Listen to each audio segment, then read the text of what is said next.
Good evening. I wanted to pop on for a moment and talk to you about how I think many quote unquote preppers, and I had to use the quotes in this case, could unfortunately freeze to death during a major event.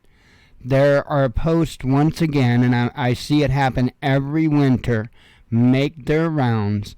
And unfortunately, there are, let's just be honest, there's a lot of gullible people out there. And there are a lot of people that if they think they found an easy route, they'll take it.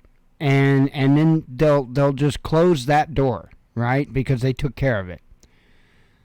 I want to talk about heat. And I want to talk about a dangerous concept that makes its rounds every single year.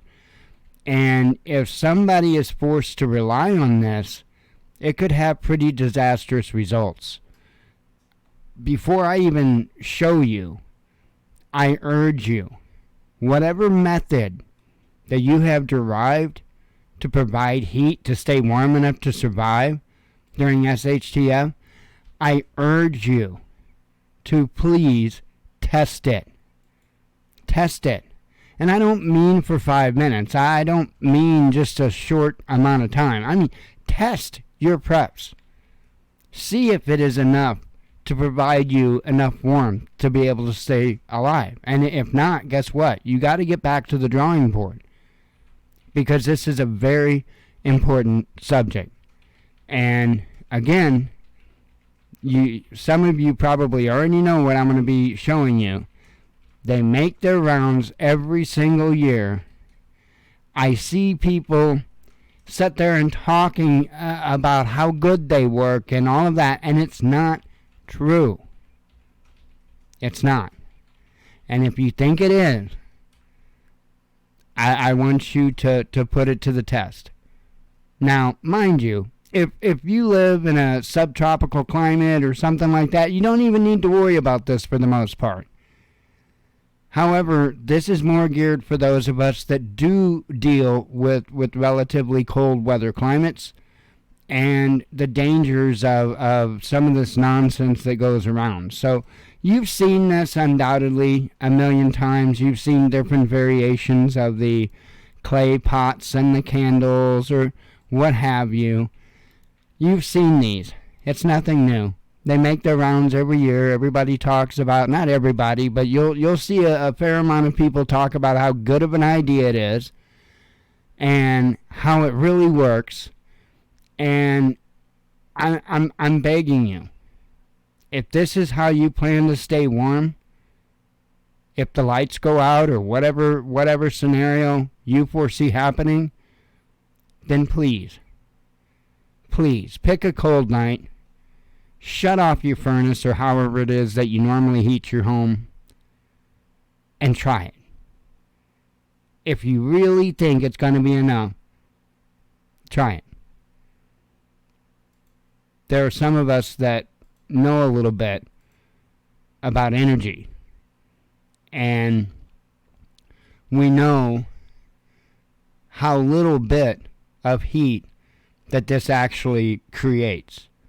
Those clay pots, it's not like they're heat amplifiers, okay?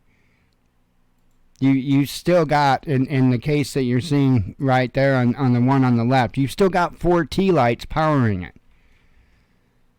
You're not going to amplify that energy.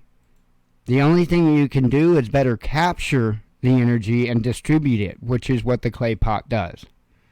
But you still are not producing any more energy than what those 4 tea light candles can produce. Do you follow what I'm saying? And at that point, it becomes pretty futile when you're trying to heat any type of a space whatsoever, any amount of degrees. Sure, you might get away with being in a small closet with something like this. But even being somewhere like the size of our living room here, and I know you only see a portion of it, but it's not very big. Even in our bedroom, which is smaller than the living room here, this wouldn't be enough. if you closed up the door to the bathroom, into the kitchen, in our bedroom, and put this on a dresser or whatever, this is not going to be enough. Just not. So please, test your preps. Don't be gullible. And don't just jump to grab that quick and easy, cheap solution, because it could most definitely put you and your loved ones at risk. So again, be careful with some of this information and great ideas out there. And in fact, I see some channels that should know better that actually talk about stuff like this. Pretty crazy. Anyway, hopefully I could have helped somebody. Hopefully nobody that watches our content will succumb to the cold because they fell for this. Anyway, hope you have a good night. Shalom.